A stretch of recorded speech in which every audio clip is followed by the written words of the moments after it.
Bom dia! E hoje a nossa leitura é a segunda carta de São Pedro. Em nome do Pai, do Filho e do Espírito Santo. Amém. Capítulo 1. Saudação. Simão Pedro, servo e apóstolo de Jesus Cristo, aqueles que pela justiça de nosso Deus e do Salvador Jesus Cristo alcançaram por partilha uma fé tão preciosa como a nossa, graça e paz vos sejam dadas em abundância por um profundo conhecimento de Deus e de Jesus nosso Senhor. As virtudes cristãs.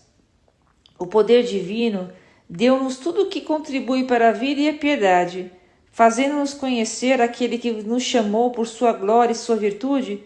Por elas temos entrado na posse das maiores e mais preciosas promessas, a fim de tornar-vos por esse meio participantes da natureza divina, subtraindo-vos à corrupção que a concupiscência gerou no mundo.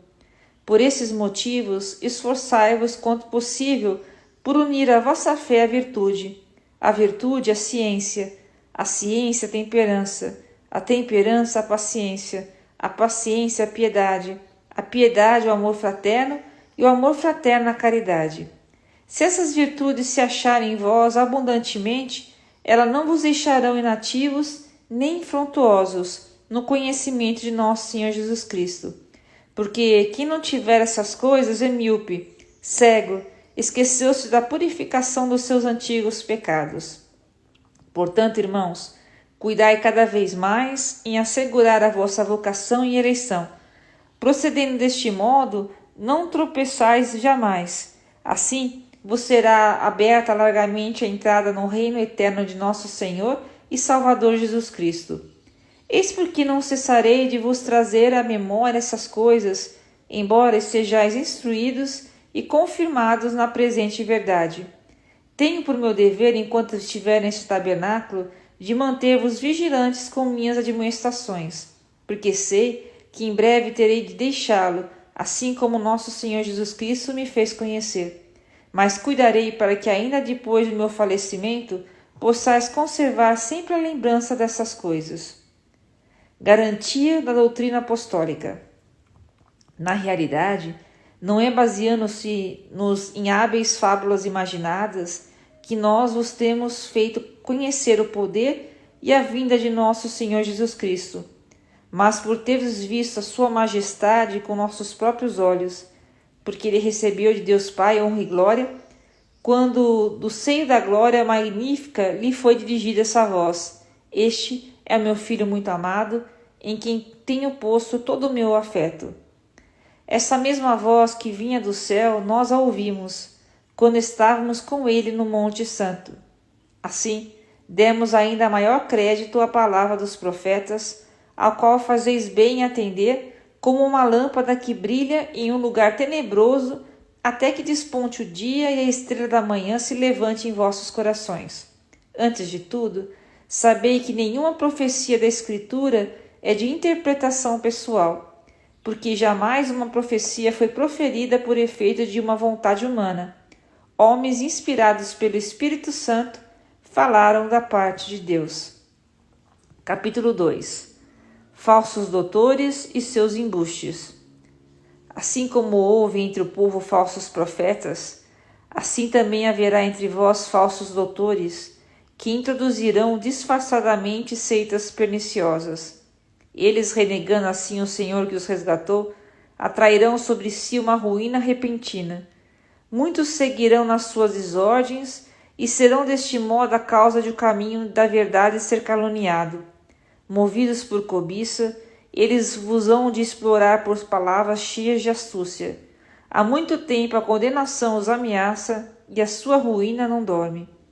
Pois se Deus não poupou os anjos que pecaram, mas os precipitou nos abismos tenebrosos do inferno, onde os reserva para o julgamento, se não poupou o mundo antigo e só preservou 8 pessoas, dentre as quais Noé, esse pregador da justiça, quando desencadeou o dilúvio sobre o mundo de ímpios, se condenou à destruição e reduziu a cinzas as cidades de Sodoma e Gomorra para servir de exemplo para os ímpios do porvir, se, enfim, livrou o justo Ló, revoltado com a vida dissoluta daquela gente perversa, Esse justo que habitava no meio deles sentia cada dia atormentada a sua alma virtuosa pelo que via e ouvia dos seus procedimentos infames. É porque o Senhor sabe livrar das provações os homens piedosos e reservar os ímpios para serem castigados no dia do juízo, principalmente aqueles que correm com desejos impuros atrás dos prazeres da carne e desprezam a autoridade.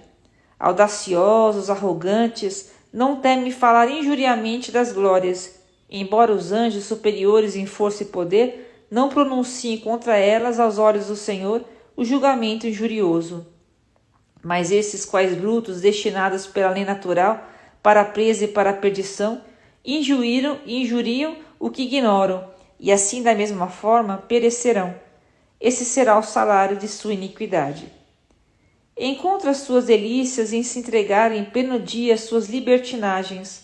Homens pervertidos e imundos, sente prazer em enganar, enquanto se banqueteiam convosco. Têm os olhos cheios de adultério e são insaciáveis no pecar. Seduzem pelos seus atrativos as almas inconstantes, têm o coração acostumado à cobiça, são filhos da maldição. Deixaram o caminho reto para se extraviarem no caminho de Balaão, filho de Bosor, que amou o salário da iniquidade. Mas foi repreendido pela sua desobediência. Um animal mudo, falando com voz humana, refreou a loucura do profeta. Estes são fontes sem água e nuvens agitadas por turbilhões, destinados à profundeza das trevas. Com palavras tão vãs quanto enganadoras, atraem pelas paixões carnais e pela devassidão aqueles que mal acabam de escapar dos homens que vivem no erro. Prometem-lhe a liberdade quando eles mesmos são escravos da corrupção, pois o homem é feito escravo daquele que o venceu. Com efeito, se aqueles que renunciaram às corrupções do mundo pelo conhecimento de Jesus Cristo, nosso Senhor e Salvador, nela se deixa de novo enredar e vencer, seu último estado torna-se pior do que o primeiro. Melhor fora não terem conhecido o caminho da justiça do que, depois de tê-lo conhecido, tornarem atrás, abandonando a lei santa que lhes foi ensinada. Aconteceu-lhes o que diz com razão o provérbio: o cão voltou a seu vômito, e a porca lavada volta a revolver-se no lamaçal. Capítulo 3. A segunda vinda de Jesus Cristo. Caríssimos, esta é a segunda carta que vos escrevo. Tanto numa como noutra, apelo às vossas recordações para despertar em vós uma sã compreensão, e para vos lembrar as predições dos santos profetas, bem como o mandamento de nosso Senhor e Salvador ensinado por vossos apóstolos. Sabei, antes de tudo, o seguinte: nos últimos tempos virão escarnecedores cheios de zombaria, que viverão segundo as suas próprias concupiscências. Eles dirão: onde está a promessa de sua vinda? Desde que nossos pais morreram, tudo continua como desde o princípio do mundo. Esquece-se propositalmente que desde o princípio existiam os céus e igualmente uma terra que a palavra de Deus fizera surgir do seio das águas, no meio da água. E deste modo, o mundo de então parecia afogado na água.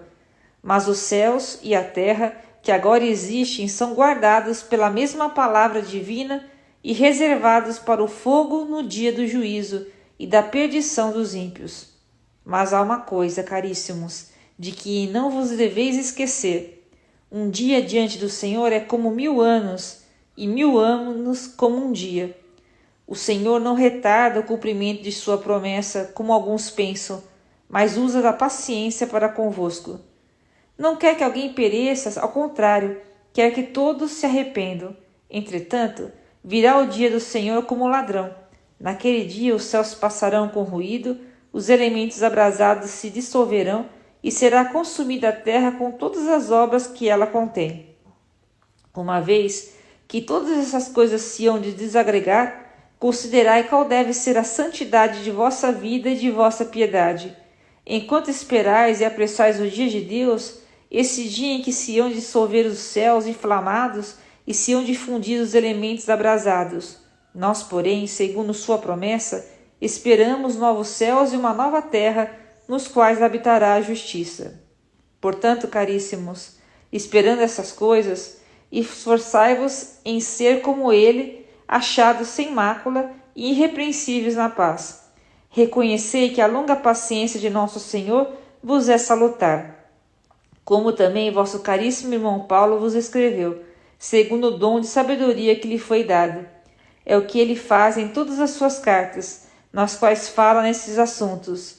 Nelas há algumas passagens difíceis de entender, cujos sentidos espíritos ignorantes ou pouco fortalecidos deturpam para sua própria ruína, como fazem também com as demais escrituras. Vós, pois, caríssimos, advertidos de antemão, tomai cuidado para que não caias a vossa firmeza, levados pelo erro destes homens ímpios, mas crescei na graça e no conhecimento de nosso Senhor e Salvador Jesus Cristo. A Ele a glória, agora e eternamente. E aqui termina a leitura de hoje. Deus abençoe.